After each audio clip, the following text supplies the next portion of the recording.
मध्य प्रदेश के मुख्यमंत्री डॉक्टर मोहन यादव सोमवार को भगवान श्री काशी विश्वनाथ की नगरी वाराणसी पहुंचे, जहां उनका भाजपा जनप्रतिनिधियों ने भव्य स्वागत किया। इसके बाद वह काशी विश्वनाथ मंदिर पहुंचे, जहां उन्होंने भगवान का दर्शन कर प्रदेश के मुख्यमंत्री डॉक्टर मोहन यादव ने सोमवार को वाराणसी में श्री काशी विश्वनाथ मंदिर में दर्शन पूजन किया। दर्शन पूजन कर बाहर आए मुख्यमंत्री डॉक्टर मोहन यादव ने पत्रकारों से बातचीत में कहा कि मैं महाकाल की नगरी से आता हूं, इसलिए श्री काशी विश्वनाथ के दर्शन के आनंद को समझता हूं। श्री काशी विश्वनाथ बाबा के दर्शन करने का सौभाग्य मिला है। बाबा की कृपा हम पर बनी रहे, यही प्रार्थना है। मुख्यमंत्री डॉक्टर मोहन यादव ने कहा कि बिहार के कर्मठ कार्यकर्ता और मंत्री नितिन नवीन को भारतीय जनता पार्टी का राष्ट्रीय कार्यकारी अध्यक्ष बनाए जाने की उन्हें शुभकामनाएं देते हैं। नितिन नवीन सुयोग्य है, युवा है और संगठन के साथ सरकार का भी अनुभव है। निश्चित ही वे पार्टी को आगे बढ़ाएंगे। पत्रकारों से बातचीत के बाद मध्य प्रदेश के मुख्यमंत्री डॉक्टर मोहन यादव जौनपुर में उत्तर प्रदेश सरकार के मंत्री गिरीश यादव के आवास पर श्रद्धांजलि सभा में भाग लेने के लिए रवाना हो गए। कई जन्मों के पुण्य के बाद कोई काशी आता है, हमारे लिए सौभाग्य की बात है। मैं बाबा महाकाल की नगरी से आता हूँ, इसलिए इस स्थान के महत्व का आनंद समझता हूँ। इंदौर में बदमाशों के हौसले इतने बुलंद है कि दिन दहाड़ी युवक पर फायरिंग कर फरार हो गए। गनीमत रहे कि गोली युवक के मोबाइल और एटीएम पर लगी, जिससे उसकी जान बच गई। पुलिस ने सीसीटीवी फुटेज के आधार पर आरोपियों की तलाश शुरू कर दी है। दरअसल घटना इंदौर के राऊ थाना क्षेत्र की है, जहां स्कूटी सवार नकाबपोश बदमाशों ने जान लेने के इरादे से विनय पाटीदार पर गोली चलाई, लेकिन मोबाइल फोन और एटीएम कार्ड ने युवक की जान बचा ली। गोली लगने से मोबाइल और एटीएम कार्ड टूट गया। वहीं पुलिस ने मामला दर्ज कर सीसीटीवी फुटेज के आधार पर आरोपियों की तलाश शुरू कर दी है। साथ ही आरोपियों की गिरफ्तारी के लिए 3 टीमों का गठन किया है। इंदौर पुलिस चाइनीज डोर को लेकर सख्त नजर आ रही है, जिसके चलते चाइनीज मांझा बेचने वालों पर सख्त कार्रवाई करने के साथ ही जन जागरूकता अभियान चलाया जा रहा है, जिसमें लोगों ने चाइनीज डोर का उपयोग नहीं करने की अपील की है। इंदौर में कुछ दिन पहले ही चाइनीज मांझे की चपेट में आने से एक 16 वर्षीय छात्र की गला कटने से मौत हो गई थी, जिसके बाद से पुलिस प्रशासन के द्वारा चाइनीज डोर के खिलाफ लगातार चेकिंग अभियान चलाया जा रहा है। हाल ही में कुछ दिन पहले एक दुकान से बड़ी मात्रा में चाइनीज डोर जब्त करने के साथ दुकानदार पर जिलाबदर की कार्रवाई की गई थी। वहीं अब पुलिस ने पतंग दुकानों पर चेकिंग अभियान के साथ जागरूकता रैली निकाली और युवाओं से चाइनीज डोर का उपयोग नहीं करने की अपील की है। तो उज्जैन से धोखाधड़ी और मानसिक प्रताड़ना का एक चौंकाने वाला मामला सामने आया है। इंदौर निवासी नवविवाहिता ने अपने पति पर 2 शादियां छुपाने, तीसरी शादी के लिए पैसों की मांग और मानसिक उत्पीड़न जैसे गंभीर आरोप लगाए हैं। पीड़िता की शिकायत पर पुलिस ने जांच शुरू कर दी है। यह मामला उज्जैन के चिमनगंज मंडी क्षेत्र का है, जहां इंदौर निवासी अलीशा शेख ने अपने पति असलम बैग और ससुराल पक्ष के खिलाफ शिकायत दर्ज करवाई। अलीशा का कहना है कि उसका निकाह 14 सितंबर 2025 को असलम बैग से हुआ था, लेकिन निकाह के समय उससे यह तथ्य छिपाया गया कि असलम पहले से ही 2 शादियां कर चुका है और दोनों पत्नियों को तलाक भी नहीं दिया था। शिकायत के अनुसार निकाह के बाद ससुराल में उसके साथ छुआछूत जैसा व्यवहार किया, जबरन ठंडे पानी से नहलाया गया और कपड़े धुलवाए गए। करीब 1.5 महीने बाद असलम की प्रेमिका सुरभि चौहान घर पहुंची और हंगामा करते हुए दावा किया कि वह पिछले 10 वर्षों से असलम के साथ रिश्ते में है और उसी ने असलम की 2 पूर्व पत्नियों को छुड़वाया है। सुरभि ने अलीशा को धमकी भी दी। पीड़िता का आरोप है कि जब उसने पति से पूर्व शादियों और तलाक से जुड़े दस्तावेज मांगे तो ससुराल पक्ष का व्यवहार और बिगड़ गया। अलीशा का यह भी आरोप है कि उसके ससुर ने घर बसाने के नाम पर असलम की प्रेमिका को पैसे देकर मामला सुलटाने की मांग की। साथ ही असलम पर हिंदू लड़कियों के शोषण जैसे गंभीर आरोप भी लगाए गए।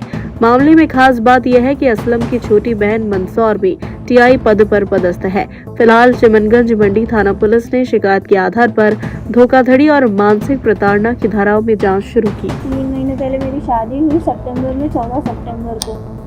यहाँ उज्जैन निवासी है असलम बेग, उनसे मेरी शादी हुई डॉक्टर रज़ाक मंसूरी के द्वारा। और उनके स्टार्टिंग में जब उनसे शादी हुई थी मेरी, तब तक तो सब कुछ ठीक था, अच्छे भले आए थे, कोई ऐसा डाउट नहीं था, कुछ नहीं था। लेकिन जब शादी हुई उसके अगले दिन से ही बहुत सारी चीज़ें घटने लगी थी। मुझे मेरे घर नहीं लेके गए थे, मुझे एक होटल जेन में ये रिज़ॉर्ट वहाँ पे रुकवाया गया था। और उसके बाद में अपने देवास नाके साइड में एक रिज़ॉर्ट है केसर फार्म करके, वहाँ पे रुकवाया गया था और वहीं से ही मेरे घर वालों को बुलवाया था, वहीं से ही मुझे लेके गए थे, मुझे ससुराल नहीं लेके जाया गया। उज्जैन में प्रतिबंधित चाइना डोर के खिलाफ पुलिस ने बड़ी और सख्त कार्रवाई की है। नीलगंगा पुलिस ने 2 अलग-अलग टीमों के साथ संयुक्त ऑपरेशन कर चाइना डोर का अवैध कारोबार करने वाले 5 आरोपियों को पकड़ा है। दरअसल रविवार को नीलगंगा थाना पुलिस को मुखबिर से सूचना मिली थी कि शिवांश एलिगेंस सोसाइटी जाने वाले मार्ग पर कुछ युवक प्रतिबंधित चाइना डोर का अवैध रूप से विक्रय कर रहे हैं। सूचना पर थाना नीलगंगा पुलिस ने 2 टीमों का गठन कर मौके पर दबिश दी। पहली टीम ने 3 आरोपियों को पकड़ा, जिनमें एक नाबालिग भी शामिल है। दूसरी टीम ने उसी क्षेत्र में 2 अन्य आरोपियों को गिरफ्तार किया। पकड़े गए आरोपियों के पास से कुल 47 गट्टे प्रतिबंधित चाइना डोर जब्त की गई, जिसकी कीमत हजारों रुपए आकी गई है। आरोपियों के पास से चाइना डोर विक्रय से संबंधित कोई वैध लाइसेंस या दस्तावेज नहीं पाए गए। वहीं कलेक्टर के प्रतिबंधात्मक आदेश के उल्लंघन पर सभी आरोपियों के खिलाफ बीएनएस के तहत प्रकरण दर्ज कर जांच में लिया है। पुलिस का कहना है कि चाइना डोर मानव जीवन और पक्षियों के लिए बेहद घातक है, इसलिए इस पर सख्त कार्रवाई जारी रहेगी। आज सूचना मिली थी कि शिवांश एलिगेंस जो बिल्डिंग है, इसके पीछे कुछ लोग प्रतिबंधित और चाइना डोर की अवैध रूप से खरीद फरोख्त कर रहे हैं।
रतलाम में सोमवार को एक बार फिर प्रशासन का बुलडोजर चला। इंडस्ट्रियल कॉरिडोर के पास किए गए अतिक्रमण को हटाने की कार्रवाई के दौरान भारी हंगामा हुआ। प्रशासन ने 20 से ज्यादा मकान और करीब 40 ईंट भट्टों को हटाया, जिससे इलाके में तनाव की स्थिति बन गई। दरअसल रतलाम के पास बन रहे इंडस्ट्रियल कॉरिडोर क्षेत्र में वर्षों से कच्चे और पक्के अतिक्रमण किए गए थे। आज प्रशासन ने इन्हें हटाने की कार्रवाई शुरू की। कार्रवाई के दौरान प्रभावित लोगों ने विरोध जताते हुए सड़क पर बैठकर करीब 3 घंटे तक रतलाम बाजना रोड जाम कर दिया। प्रशासन का कहना है कि अतिक्रमणकारियों को करीब 8 किलोमीटर दूर वैकल्पिक जमीन उपलब्ध करवाई गई है, लेकिन ग्रामीणों की मांग है कि नई जगह की विधिवत मार्किंग की जाए, क्योंकि वहां भी आए दिन विवाद होते रहते हैं। इसी कारण वे स्थान छोड़ने को तैयार नहीं थे। करीब 3 घंटे की समझाइश के बाद प्रदर्शनकारी सड़क से हटे और जाम खुलवाया गया। इस दौरान जुलबानिया के सरपंच छोटू भाभन ने प्रशासन के खिलाफ कड़ा विरोध जताते हुए चेतावनी भी दी। मौके पर मौजूद प्रशासनिक अधिकारियों ने स्थिति संभालते हुए कार्रवाई को शांतिपूर्ण ढंग से पूरा करवाया।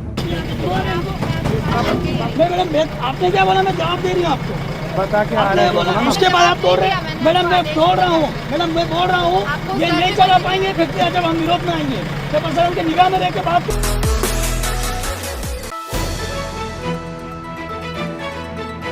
आगरमालवा में आयोजित सामूहिक विवाह सम्मेलन में सामाजिक संवेदनशीलता और भव्यता का अद्भुत संगम देखने को मिला। विधायक मधु गहलोत के नेतृत्व में 551 जोड़ों का सामूहिक विवाह वैदिक परंपराओं के साथ संपन्न हुआ। कार्यक्रम में मुख्यमंत्री डॉक्टर मोहन यादव एवं बागेश्वर धाम पीठाधीश्वर पंडित धीरेन्द्र कृष्ण शास्त्री ने वीडियो कॉन्फ्रेंस के माध्यम से जुड़कर नवविवाहित जोड़ों को आशीर्वाद प्रदान किया। आगरमालवा से अर्पित हरदेनिया की रिपोर्ट। बिठाएंगे और ये जहाँ भी जाए बाबा शाम से प्रार्थना करता हूँ ये इनकी खुशियाँ भरी रहे हमेशा। कैसा महसूस कर रहे हैं आज आप? आज मैं ऐसा महसूस कर रहा हूँ कि क्या है, मैं रो भी नहीं सकता हूँ, हंस भी नहीं सकता हूँ, क्योंकि इतनी एक साथ मेरी बेटियाँ यहाँ से जा रही है और ये खुशी का दिन है। बुरहानपुर में उच्च न्यायालय ने डॉक्टर रहमा बोहरा और हकीमी हॉस्पिटल प्रबंधक द्वारा लगाई गई याचिका को खारिज कर दिया है। यहाँ शिकायतकर्ता महेश चौहान ने एक वीडियो जारी किया है और हॉस्पिटल प्रबंधक पर गंभीर आरोप लगाए हैं। उन्होंने यह बताया कि इस अस्पताल में कई लोगों ने इलाज के दौरान अपनी जान गंवा दी है, वहीं इलाज सही नहीं मिलने पर विकलांग तक हो गए। बुरहानपुर से धनराज पाटिल की रिपोर्ट। और जिस प्रकार से इन्होंने बंदरबाट करते हुए आज तक बेचारे गरीबों असहाय लोगों के साथ अत्याचार किया, कई लोगों को विकलांग बना दिया, किसी का पति गया, किसी का भाई गया, किसी का बेटा गया। आज उनको पता चलेगा कि किस प्रकार से एक चींटी हाथी की जान ले लेती है। इन्हें अंदाज़ा नहीं था कि आप गरीबों के साथ